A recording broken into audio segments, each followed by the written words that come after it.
नमस्कार, बहुत बहुत स्वागत है आप सभी का हमारे विशेष कार्यक्रम राम नारायण राम में। मैं आप सभी के साथ कंचन। राम नारायण राम इस एपिसोड में भी साउंड एनर्जी के साथ हम आ चुके हैं आप सभी के बीच। राम नारायण राम ये आपके जीवन को बदलता है। कैसे बदलता है, जब आप इस पूरे एपिसोड को देखेंगे तो आपको समझ आएगा कि आपके जीवन का असली लक्ष्य, आपके जीवन का असली मकसद क्या है, आप क्या करने के लिए आए हैं इस धरती पर। जो जीवन आप जी रहे हैं, क्या वाकई आप इसी के लिए बने हैं? ऐसे बहुत सारे सवालों के जवाब आपको इसी कार्यक्रम में मिलते हैं। कार्यक्रम को शुरू करेंगे। हमारे साथ इस कार्यक्रम में हमारे खास मेहमान जुड़े हुए हैं, उनसे आपकी मुलाकात करा देते हैं। संतान दल के प्रेसिडेंट शंकर सरकार जी और खास मेहमान संगीता मुखर्जी जी, बहुत बहुत स्वागत है आपका। राम नारायण राम। तो कार्यक्रम को आरंभ करेंगे और बहुत से लोगों के प्रश्न आते हैं हमारे पास, बहुत से लोगों के व्हाट्सएप भी आते हैं जो ये पूछते हैं कि राम नारायण राम का जो जप करने के लिए प्रेसिडेंट हमसे कहते हैं, ये कहाँ करना चाहिए। क्योंकि जब बात मेडिटेशन की आती है ना दोस्तों, तो आप ये सोचते हैं कि मेडिटेशन ये एक ऐसी चीज़ है जिसके लिए हमें बड़ा सतर्क होकर बैठना पड़ता है, साफ़ सुथरी जगह पर बैठना होता है। क्या पूजा के कमरे में बैठकर करें या बिस्तर पे बैठ के कर सकते हैं, क्या वॉशरूम में हो सकता है? ऐसे बहुत सारे सवाल आपके मन में ज़रूर चलते होंगे। तो आज प्रेसिडेंट से यही पूछ लेते हैं कि आखिर ये जो जप करना है, ये जो मेडिटेशन करना है, क्या इसके लिए कहीं जंगल जाना पड़ेगा या फिर अपने घर पर बैठकर भी ये हो सकता है? प्रेसिडेंट उत्तर दीजिए इसका। मेडिटेशन एक भूख होना चाहिए, दिल में एक भूख पैदा करना चाहिए, जी हमको मेडिटेशन करना चाहिए। जब तक हमारा दिल का अंदर भूख पैदा नहीं करेंगे और हमारा पेट का जो भूख होता है, खाना का भूख, वो तो ऑटोमेटिक होता है। लेकिन मेडिटेशन ऑटोमेटिक आपको नहीं करेगा, प्रकृति का ऐसा सिस्टम नहीं है। क्यों? वो हमारा जरूरतमंद हमको पैदा करना पड़ेगा। हमको क्या करना है, इसलिए विवेक बैठा है, विवेक बताता है। समस्या पैदा होता है, दुख पैदा होता है, पैसा का अभाव होता है, मरने का बाद मुक्ति नहीं मिलता, मोक्ष प्राप्त नहीं होता है और बीमारी होता है। सब चीज का पीछे, सब चीज मंगल कल्याण होने के लिए एक ही रास्ता, एक ही जरिया, एक ही मेडिटेशन, एक ही वैक्सीन है मेडिटेशन। तो इनके करने के लिए ना जंगल जाना पड़ेगा, ना पर्वत में, पहाड़ में, गुहा में जाना पड़ेगा, ना घर छोड़ना पड़ेगा, ना पिता माता को छोड़ना पड़ेगा। जो अभी कुंभ मेला में 5 करोड़ 10 करोड़ साधु सन्यासी आ गया, कहाँ से आ गया भाई? ये लोग को माता पिता नहीं था, ये लोग को समाज का ड्यूटी कर्तव्य नहीं था। बिल्कुल। धरती का दूध पिया, माँ का स्तन पिया, तो ये लोग को काम क्या है? इन लोग को अच्छा काम क्या किया है? अपना ड्यूटीज छोड़ दिया सारा। तो ये अलग से कोई धर्म दिखाता है, धर्म लेके तो पैदा हुआ भाई, वो अलग से धर्म क्या देखेगा साधु लोग? हम तो पूछता है, कैन चैलेंज एवरीबॉडी। धर्म लेके जो पैदा हुआ, धर्म हमारा शरीर से, धर्म का हर मटेरियल से, पंचभूत से बना हुआ है। खेती, अब तेज मुर्दमो, पंचभूत ही हमारे शरीर का जरिया है और पंचभूत को खा के हम जिंदा है। और इसके लिए हमारा घर छोड़ना पड़ेगा, माता पिता को छोड़ने पड़ेगा, समाज का कर्तव्य ड्यूटी छोड़ने पड़ेगा। ये कैसा धर्म है, कैसा इंसान है? ये लोग को मुक्ति नहीं मिल सकता। जितना बड़ा साधु सन्यासी हो, हम कहते हैं किसी को मोक्ष नहीं मिलेगा, देख लेना, किसी को नहीं मिलेगा। ये अगेंस्ट प्रकृति, अगेंस्ट समाज का दुश्मन है, ये भी दुश्मन है। हर धर्म का जो ठेकेदार है, हर धर्म का बंदा जो मंदिर मस्जिद गिरजा में जाता है, हर धर्म का आदमी समाज का, देश का, प्रकृति का, आसमान का दुश्मन है। देखिए, मोक्ष प्राप्ति और मृत्यु दोनों अलग चीजें हैं। जो इंसान पैदा हुआ उसकी मृत्यु तो जरूर होगी, मृत्यु को मोक्ष नहीं कह सकते, क्योंकि मृत्यु के बाद हम जहाँ जाएंगे उसके बारे में हम सोचते नहीं है। क्योंकि हमें ये लगता है कि जैसे कि प्रेसिडेंट ने पहले कहा था, ये जो हमारा जन्म होता है ये हमारा शिक्षा केंद्र है। यहाँ हम शिक्षा लेते हैं, परीक्षा देते हैं, रिपोर्ट कार्ड लेके हमें वापस वहीं जाना है जहाँ से हम आए हैं। तो ये एक हमारा हॉस्टल मान लीजिए या गुरुकुल मान लीजिए, ये एक हमारा गुरुकुल है। हम यहाँ शिक्षा लेने आए हैं, तो हम क्या शिक्षा लेके, स्कूल कॉलेज यूनिवर्सिटी है एग्जैक्टली। तो हम जो शिक्षा क्या ले रहे हैं, हम एक दूसरे का नुकसान करना, भाई भाई का दुश्मन बन जाना, ईर्ष्या, जलन, यही सब तो सीख रहे हैं। अगर यही सब सीखेंगे तो ठीक है। इसके लिए धरती का हर बुद्धिजीवी हो, जो ज्ञानी है, ये लोग जिम्मेदार है, ये लोग को पहले जेल में डालो। जी बिल्कुल। जो इसको करने के लिए कोई प्रतिवाद आज तक नहीं किया, फ्रीडम के लिए इतना लड़ाई किया, इतना आदमी प्राण दिया, फांसी में चढ़ गया, तो धरती का समाधान क्यों नहीं हुआ आज तक? जी बिल्कुल। धरती का समाधान कौन करेगा? जी, समाज व्यवस्था जो बना रखी है हमारे धीरे धीरे करके आज हम जहाँ खड़े हैं, ये समाज व्यवस्था किसी के लिए भी हितकारी नहीं है। एक भी इंसान कह दे कि हाँ इस समाज व्यवस्था में हमें ये फायदा मिला है, क्योंकि इसमें सिर्फ बर्बादी ही बर्बादी है। जो डॉक्टर है वो खुश है क्या? कोई खुश नहीं है। जो जस्टिस है वो खुश है?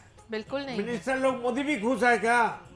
जी बिल्कुल नहीं। कौन खुश है? ऐसा बंदा हमको दिखाइए ना जो बहुत मस्ती में है, मजा में है, कोई दुख नहीं है, कोई समस्या नहीं है, कोई बीमारी नहीं है, कोई पैसे का कमी नहीं है, उनका भूख नहीं है, सब कुछ मिल गया, सब कुछ मिल गया, ऐसा बंदा है क्या? क्योंकि हमने जो समाज व्यवस्था अपनी बना रखी है उसमें कई सारे लूप होल इतने सारे हैं कि जिसमें संपूर्ण शांति मिलना असंभव है। क्योंकि हम तो कोई समस्या नहीं है। हम किसी का हक मार के अगर रात को सोने जाएंगे तो आपको नींद नहीं आएगी। आपका दिल, आप माने ना माने, आपका अंतरात्मा आपको कचोटेगी कि भाई हम ये कर क्या रहे हैं। लेकिन वही हम अपने विवेकाधीन होते नहीं हैं। जो हमारे को खराब चिंतन देते हैं हम उसको ज़्यादा प्राधान्यता दे के हम उसी के रास्ते पे चल पड़ते हैं। क्योंकि अब वक्त आ चुका है कि समाज व्यवस्था को बदली जाए। 70-80 साल या 90 साल में हमारी मौत ज़रूर हो जाएगी, लेकिन क्या मौत के साथ हमें मोक्ष की भी प्राप्ति होगी? जिस पर्पज से हम पैदा हुए हैं, जो शिक्षा लेने हमें पृथ्वी पे भेजा गया है, उसमें ही हम उत्तीर्ण नहीं हुए तो इस जीवन का क्या लाभ? सर मार्क्स क्या है? हिंदी में क्या कहती है उसको? अच्छे नंबर लाना, उत्तीर्ण होना। तो हमारा क्या होता है, एक क्लास एक साल में प्रमोशन हो जाता है, पास हो जाता है, हाँ। फिर दूसरा ऊपर क्लास में जाता है। जी बिल्कुल। तो यहाँ से जब शरीर छड़ेंगे फिर रिबार्थ होगा। क्योंकि धर्म का बंदा तो कहते रिबार्थ है ही नहीं, बेवकूफ कहेगा। रिबार्थ नहीं है तो हर रोज बंदा कैसे पैदा होता है, कहाँ से आता है? हम आया, हम जन्म लिया तो हम कहाँ ना कहाँ थे, आसमान में थे, तब आया, फिर हमको तो जाना ही पड़ेगा। और जाने का टाइम ये जो सूरज है, सौरजगत है, इनका अंदर से हम आया, सौरजगत का अंदर से हम आया। वो सूरज हमारा अभी का पिता है, सूरज का पिता हमारा आसमान है। तो हमको फिर सूरज को भेद करके तो जाना है। सूरज को छोड़ के हम कैसे जाएंगे? ये धरती सौरजगत का अंदर है जी। तो हमारा शरीर अगर खराब है, पटी पूरा बच्चा है ना प्रकृति का अंदर, पटी हमारे शरीर में लगा हुआ है, सूरज के सामने जाएगा, सूरज हमको गोद में लेगा? नहीं लेगा। तब इसलिए यहाँ साफ सुथरा होना चाहिए, चिंतन से, मनन से, मंथन से और कर्म से, सैक्रिफाइस से। कहाँ सैक्रिफाइस है? कोई किसी का सैक्रिफाइस नहीं है, खुद के लिए भी सैक्रिफाइस नहीं करती है। सब खुद का दुश्मन बन गया। ये होना नहीं चाहिए। अभी सोचने का दिन आया, नहीं तो खत्म होने वाला है। कोई किसी का रक्षा नहीं कर सकता। वो जो बोलता हम बड़ा आदमी है, ज्ञानी है, हम सन्यासी है, ऋषि है, हम भगवान है, भगवान कोई नहीं बचेगा। एक बात बताइए, क्या आपने कभी सोचा कि चलो ठीक है, हम बुरा काम करते किसी को हमने धोखा दिया, किसी का पैसा लूट लिया, किसी को झूठ बोला, किसी के प्रति ईर्ष्या पैदा की, हम बहुत खुश हैं, ठीक है? आप तो समझदारी, कानूनदारी। एक मिनट प्रेसिडेंट, उसके लिए चलो आप बहुत खुश है, मैंने आज उससे 50 लाख लूट लिया, उसको झूठ बोल के उसका घर ले लिया, उसको धोखा दे दिया, बहुत अच्छी बात है। दूसरे को धोखा दिया, क्या आपको ये पता है कहीं ना कहीं आप खुद को भी इतना बड़ा धोखा दे रहे हैं? क्योंकि आप खुद के दुश्मन खुद हैं। ये जो आप गलत काम करते हैं, गलत चिंतन लाते हैं, विवेक की बात को नकारा करके अपने जो बुरी चिंतन है उसको ज़्यादा प्रधानता दे रहे हैं, उससे आप अपना कितना बड़ा नुकसान कर रहे हैं। ये कैसा बिजनेस करते हैं लोग कि अपना ही नुकसान कर दें? ये तो ये बात हो गई कि आपने 100 रुपए का सामान खरीदा और उसको 50 रुपए में बेच के सोचा मैं तो बहुत अच्छा बिजनेसमैन हूँ। लेकिन अगर अंत में जब आप मेडिटेशन में बैठेंगे, चिंतन करेंगे, तब आपको पता चलेगा कि आपने क्या गवाया। ये सिर्फ 2-4-10 रुपए कागज के टुकड़े, जो कि फिर घूम फिर के व्यक्ति मालिकाना की बात है, उसमें शायद आप जीत जाएंगे, लेकिन आप अंतरात्मा के सामने हर रोज हर पल आप हारते जा रहे हो, और ये हार आपको किस रास्ते पे लेके जाएगी आपको नहीं पता। इसलिए प्रेसिडेंट हर सबको एपिसोड में मालूम है कौन क्या गलती किया, सबको कौन पता अच्छा है, किया है। पर डिनायल में चाहे रहते हैं। मिनिस्टर हो, चाहे जस्टिस हो, डॉक्टर हो, इंजीनियर हो, चार्टर्ड अकाउंटेंट हो, अच्छा इंसान हो, बुरा इंसान हो, सबको मालूम है दिन भर हम क्या क्या गलती किया। प्रेसिडेंट बात घूम फिर के वही आती है, धर्म के जो ठेकेदार हैं वो उन्हें ये समझाते हैं जितना मर्जी गलत काम करो, आप दान पुण्य करो, कुंभ में जाके नहीं, अभी डुबकी चाइना में मारो। तो कोई धर्म नहीं है। चाइना इतना आगे बढ़ गया, उनको देख के सीखना नहीं चाहिए, सीखना बिल्कुल चाहिए। कि आप धर्म कर्म करिए, मेरे को बहुत सारा दान दक्षिणा दीजिए, आपने जितने भी पाप किए धुल जाएंगे। तो बंदा, हर इंसान आराम से गलतियां किए जा रहा है कि मेरे तो जो मैं गलत कर रहा हूँ वो धुलते जा रहे हैं, तो मेरे साथ तो कुछ खराब होगा नहीं। पर उन्हें ये नहीं पता, ये जो धर्म के ठेकेदार हैं वो भी अपने स्वार्थ के लिए आपको व्यवहार कर रहे हैं, आपका इस्तेमाल कर रहे हैं, आपकी पूंजी को इस्तेमाल कर ये रहे हैं। तो इसके लिए सब दायी है, सब पूरी समाज व्यवस्था दायी है दायी इसके है। लिए। क्यों? जो हमारा बुजुर्ग लोग फ्रीडम लाया, जी, कौन सा फ्रीडम लाया भाई? क्या फ्रीडम मिला है? एक सरकार गई दूसरी आ गई, बस। हाँ बस झुपड़ी झुपड़ी में गया। अभी चोर, वो क्या है, दिल्ली का जो चीफ मिनिस्टर था अरविंद केजरीवाल, केजरीवाल, वो अभी बाहर क्यों है? मोदी को बोली ना, मोदी के साथ कोई अंडरस्टैंडिंग है क्या? अभी तक जेल में नहीं गया, बेल कैसे मिला? तो जिसने उनको बेल दिया मजिस्ट्रेट की जस्टिस, वो उनका अपना फायदा क्या था? किसने मिल गया? आप खुद देखिए ना, प्रेसिडेंट ये जो कोलकाता में डॉक्टर का केस हुआ कुछ साल पहले, कुछ महीनों पहले, हाँ। वो भी बिल्कुल खत्म, कोई कार्रवाई नहीं, कोई सुनवाई नहीं। सब पैसा लुटता है, सब चोर है, ए टू जे ऊपर से नीचता। इसलिए पूरा सिस्टम को खत्म करना है। बिल्कुल पहले व्यक्ति मालिकाना हटाना पड़ेगा, सब इंसान एकजुट हो जाओ। पहले यही भारतवर्षों का 150 करोड़ आदमी जाति धर्म निर्विशेष धर्म छोड़ के अभी हम लोग इंसान आए, ये चिंतन लेके हम लोग आगे बढ़े, एकजुट होना चाहिए। और पूरा मोदी को सपोर्ट कीजिए, मोदी अकेला है, मोदी को सपोर्ट कीजिए, मोदी कर सकता है।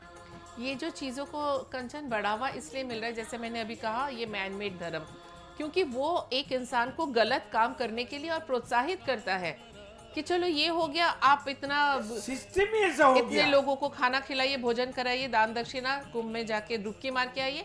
क्यों जाते हैं कुंभ में स्नान करने? क्या आवश्यकता है? आपको छुट्टी इतनी आराम से मिल समय जाती का है। कोई कीमत नहीं है, आपको सुबह पैसा का कीमत नहीं है। 5 मिनट बुजुर्ग माता पिता के साथ बैठने का तो समय होता नहीं है, लेकिन हाँ, आप छुट्टी लेके, जो कुंभ मेला में है उसमें पटी नहीं है, सुसु नहीं है, बिल्कुल, कब तो तू नहीं है, क्या बोलते हैं उसको, जो हम लोग शरीर फेंकते का हैं, जितना बर्बादी चीज बिल्कुल। सब तो वो छोड़ के आता है। जी बिल्कुल।